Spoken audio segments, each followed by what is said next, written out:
Wow, it's been a very full and jam-packed day. I'd like to say thank you to our incredible speakers and attendees for making this inaugural Strategic Bitcoin Reserve Summit such a success. What's become clear during today is the discussions around Bitcoin as a strategic reserve or even a corporate treasury is still very much in the early days. I think we are all very excited about the developments in the United States in particular. And what is evident is that the United States is leading the way in adoption of Bitcoin from the top down. The US has sent a strong signal to the world by establishing an executive order to hold a strategic Bitcoin reserve. And currently, the US does have over 200,000 Bitcoin as part of its stockpile.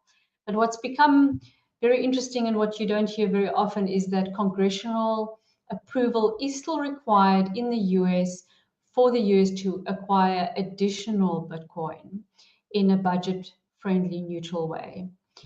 However, even with this progress, we still remain skeptical in emerging economies. Even today, in one of the discussions, we heard that the UK is still very skeptical and quite far off from adopting Bitcoin or even having a discussion about Bitcoin for corporate treasury or as a strategic reserve. And obviously, you know, Bitcoin's unique characteristics, its scarcity, its decentralized nature, and its long-term store of value really make it a compelling argument against, as a hedge against inflation and volatility.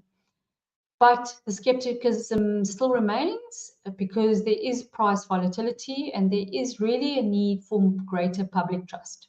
So we hope through these events and through education that we can increase trust in Bitcoin and what the opportunities are for not only individuals, but obviously for institutions as well, and for nation states. And looking ahead, I can only wonder where we will be next year at this time.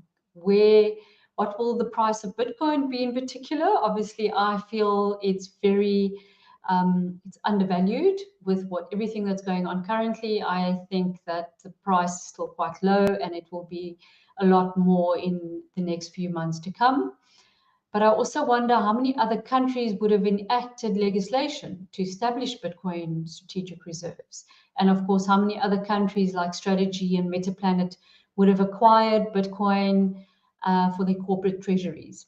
One of the speakers also highlighted today that 96% of Bitcoin is already taken. It's not available. So of the 21 million Bitcoin in supply, 96% is already acquired.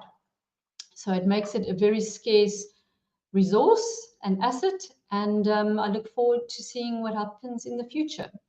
And closing thoughts would be, remember, it's never too late to get into Bitcoin. So you can always, even now, it's still early. And we've heard a lot of speakers today talk about how early it still is in this space. So we look forward to welcoming you next year for our second edition. We potentially might host it in the United States. And once again, thank you to the speakers and the attendees for your participation and your engagement. And we look forward together to shaping the future of global finance. Thank you very much and see you soon.